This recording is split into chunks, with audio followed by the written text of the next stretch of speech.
Assalamualaikum warahmatullahi wabarakatuh. Hai anak-anak, apa kabar? Ya, selamat berjumpa lagi kali ini dengan Ibu Nur. Kita akan membahas seputar ilmu pengetahuan alam. Pada pertemuan kali ini kita akan mempelajari tentang listrik statis. Anak-anak, materi listrik statis ini saya bagi menjadi dua bagian besar ya.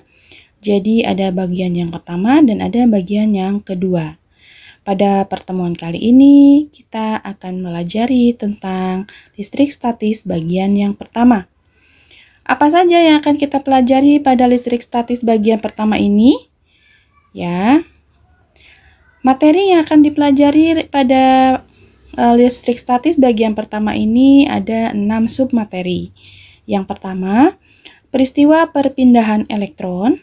Yang kedua, hukum kekekalan muatan listrik. Yang ketiga, sifat muatan listrik. Yang keempat, cara memperoleh muatan listrik. Yang kelima, sifat hantaran listrik pada bahan. Dan yang terakhir, elektroskop. Baik, langsung saja kita mulai materi kita yang pertama. Peristiwa perpindahan elektron.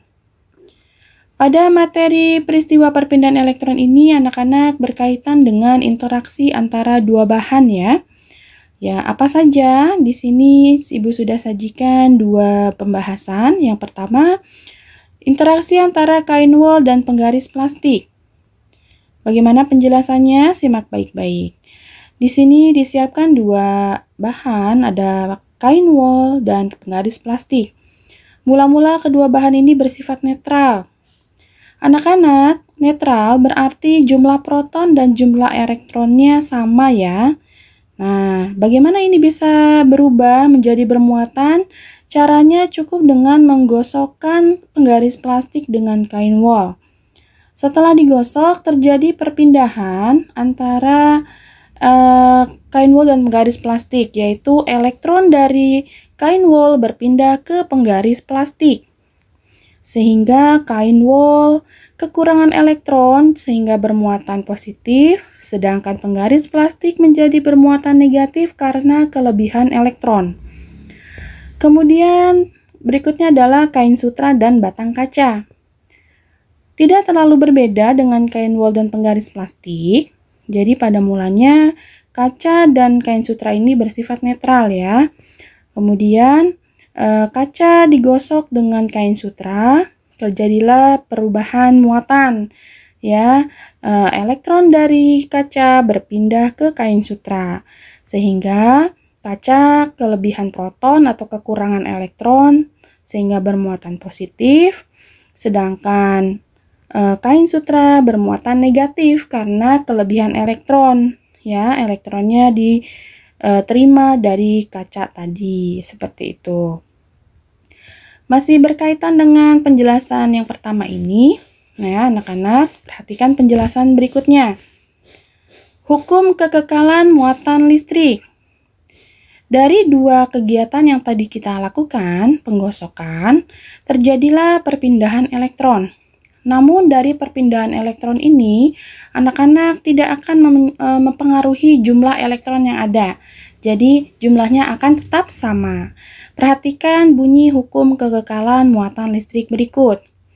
Saat dua buah benda dalam sebuah sistem digosokkan satu sama lain, maka elektron-elektron dari salah satu benda akan berpindah ke benda yang lain. Walaupun terjadi perpindahan elektron, jumlah total elektron dalam sistem tetap sama. Jadi tidak akan ada yang hilang ataupun ada penambahan. Jadi nilainya akan tetap sama. Gitu ya. Kita lanjutkan ke materi yang berikutnya. Sifat muatan listrik. Perhatikan dua pernyataan berikut ini. Yang pertama, jika dua benda memiliki muatan yang sama, maka keduanya akan tolak-menolak saat didekatkan. Yang kedua, jika dua benda memiliki muatan yang berbeda, maka keduanya akan tarik-menarik saat didekatkan. Bagaimana kita menganalisis peristiwa ini? Ya, perhatikan penjelasan berikut ini. Anak-anak, perhatikan gambar. Perlu kalian ketahui bahwa setiap benda yang bermuatan memiliki garis gaya listrik. Ya, garis gaya listrik pada gambar ditunjukkan dengan tanda panah ya, anak-anak. Ya, kita mulai dari sisi sebelah kiri. Muatan positif. Pada muatan positif, arah garis gaya listriknya keluar dari titik pusat. Perhatikan tanda panahnya. Sedangkan pada benda bermuatan negatif, arah garis gaya listriknya menuju ke titik pusat. Ya. Nah, apabila kita dekatkan dua benda bermuatan, maka terjadilah interaksi. Pada gambar yang ketiga, ini adalah dua buah benda bermuatan yang sama. Nah, kebetulan ini adalah sama-sama bermuatan positif. Seperti kita ketahui bahwa muatan positif itu arah garis gaya listriknya adalah keluar. Jika didekatkan keduanya, maka akan saling meniadakan. Tidak terjadi interaksi atau tolak-menolak. Ini sesuai dengan pernyataan yang pertama. Ya. Jika dua benda memiliki muatan yang sama, maka keduanya akan tolak-menolak. Berlaku juga apabila kita dekatkan dua muatan listrik yang sama tetapi bermuatan negatif. Artinya, kedua muatan masing-masing arah garis gaya listriknya menuju ke titik pusat, sehingga tidak terjadi interaksi atau tolak-menolak. Dan yang terakhir, gambar yang paling kanan, ini apabila muatan listrik yang didekatkan berbeda. Ada positif dan negatif. Ya, seperti kita ketahui, muatan positif arah garis gaya listriknya adalah keluar dari titik pusat, sedangkan yang negatif menuju ke titik pusat, sehingga timbul interaksi. Perhatikan arah tanda panahnya. Ya, nah jadi garis gaya listrik dari muatan positif akan ditangkap oleh muatan negatif. Ya, seperti ini. Nah, ini sesuai dengan pernyataan yang kedua. Jika dua benda memiliki muatan yang berbeda, maka keduanya akan tarik-menarik saat didekatkan. Oke, kita lanjutkan ke materi kita yang berikutnya. Cara memperoleh muatan listrik. Cara memperoleh muatan listrik ini ada 3 anak-anak, ada 3 metode. Ada cara menggosok, induksi, dan konduksi. Dengan cara menggosok seperti yang sudah kita bahas di pembahasan yang paling pertama, yaitu interaksi antara kain wol dan penggaris, serta kain sutra dengan batang kaca. Nah, itu sudah kita bahas sebelumnya. Nah, perhatikan penjelasan berikut ini. Nah, pada tabel, anak-anak, ini Ibu sudah tambahkan beberapa contoh yang lain. Untuk kaca dan kain sutra sudah kita bahas, berikut mistar plastik dan kain wol. Nah, di sini Ibu tambahkan ada interaksi antara sisir dan rambut manusia, penggaris atau mistar plastik dengan rambut manusia, balon dengan kain wol, ebonit dan kain wol. Ya, anak-anak, tanpa kita sadari kegiatan kita setiap hari menyisir rambut itu sudah menunjukkan adanya gejala kelistrikan. Ya, bagaimana kita tahu bahwa kita sudah melakukan eksperimen gejala kelistrikan? Kalian silakan potong kecil-kecil kertas. Kemudian kalian dekatkan sisir yang baru saja kalian gunakan untuk menyisir pada kertas, nanti kertas akan tertarik. Hal itu menunjukkan adanya gejala kelistrikan. Seperti itu. Kalian juga bisa coba pada penggaris yang digosok dengan rambut manusia, balon dengan kain wol, dan ebonit dengan kain wol. Nah, untuk induksi dan konduksi, perhatikan gambarnya anak-anak. Pada induksi, ini disiapkan batang logam netral, kemudian ada batang logam yang sudah bermuatan. Artinya, dekatkan batang logam yang netral tadi pada batang logam yang sudah bermuatan, ya, seperti pada gambar. Kemudian, secara otomatis, bagian partikel positif proton dari benda yang netral tadi akan membuat formasinya. Kebetulan di sini benda yang bermuatan adalah bagian muatan yang negatif, sehingga benda netral yang akan membuat formasi adalah bagian yang positif. Nah, terjadilah interaksi. Nah, hal ini terjadi jika ada dalam suatu medan listrik. Apabila batang logam netralnya kita keluarkan dari medan listrik, kita jauhkan, maka efek kelistrikannya akan hilang. Nah, bisa kita simpulkan bahwa pembuatan muatan listrik secara induksi ini sifatnya hanya sementara. Oke, selanjutnya dengan cara konduksi. Perhatikan gambar. Tidak jauh berbeda dengan cara induksi. Yang beda pada konduksi ini, benda netral yang didekatkan itu bersentuhan langsung. Ya, perhatikan gambar. Sehingga elektron dari benda yang sudah bermuatan tadi berpindah ke bagian benda yang netral. Nah, benda yang netral tadi jadi kelebihan elektron. Menerima elektron dari benda yang bermuatan. Sehingga sekarang dia sudah tidak netral lagi. Jadi bermuatan negatif. Hasilnya pada konduksi ini bersifat permanen. Ya, seperti itu. Selanjutnya, sifat hantaran listrik pada bahan. Anak-anak, Bu Nur membagi dua bagian besar bahan dalam pembahasan kali ini. Ada bahan konduktor dan isolator.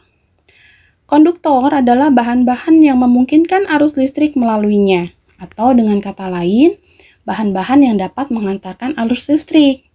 Ya, apa saja? Perhatikan gambar.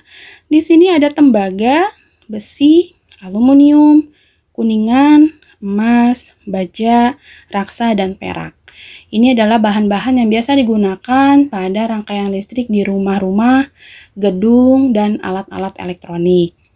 Kemudian berikutnya ada isolator. Isolator adalah bahan-bahan yang tidak memungkinkan arus listrik melaluinya, atau bahan yang tidak bisa menghantarkan arus listrik. Apa saja? Ada kaca, nah di sini gelas, kemudian ada plastik, ada keramik, karet, kayu, kain, kertas, gabus, dan wol. Ya, saya kira cukup jelas. Kita lanjutkan ke materi berikutnya. Elektroskop. Anak-anak, kita sudah memasuki materi yang terakhir pada pertemuan kali ini, yaitu elektroskop. Apa itu elektroskop? Elektroskop adalah alat yang digunakan untuk mengetahui muatan listrik suatu benda.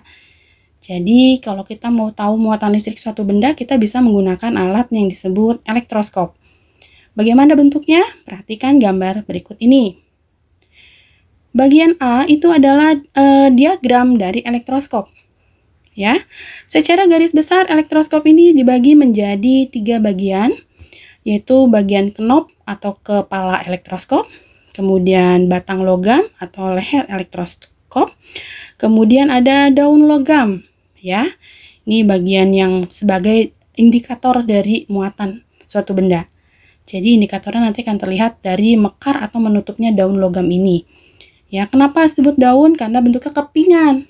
Ya, tapi dia terbuat dari logam. Nah, kita lihat bagaimana cara kerjanya. Ya, perhatikan gambar B. Ya, di sini ada sisir.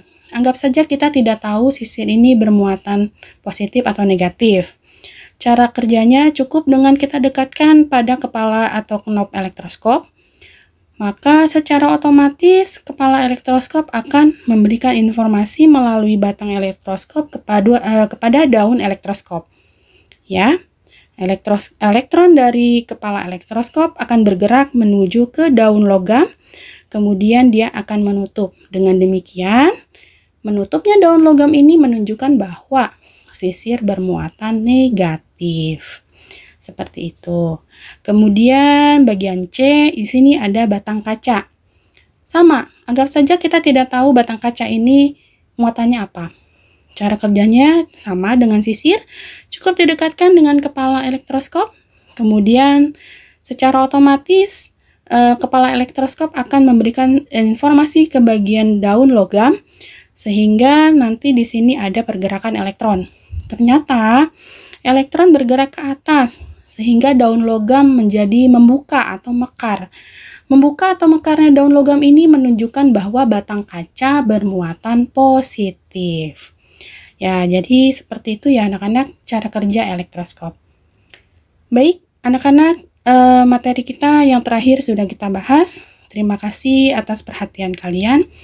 Sampai jumpa lagi pada pokok bahasan listrik statis bagian kedua. Terima kasih. Wassalamualaikum warahmatullahi wabarakatuh.